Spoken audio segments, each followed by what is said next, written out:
भाई ये सर। लगा हुआ है डैश कैम गाड़ी में, जो गाड़ी की सेफ्टी एंड सिक्योरिटी दोनों में काम आता है। अगर सामने एकदम से कोई गाड़ी के सामने कोई रॉन्ग साइड चल रहा है या वो आप इसमें पूरा विजिबल हो जाता है कि ये पूरा एक प्रूफ है एक तरीके से।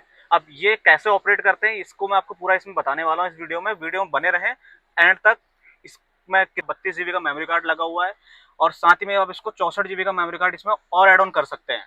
तो भाई ये इस तरह का इसका पूरा व्यू है, ग्लास पे यहाँ पे लग जाएगा और इसको ऑपरेट कैसे करते हैं वो मैं इस वीडियो में आगे आपको बताने वाला हूँ। तो भाई वीडियो को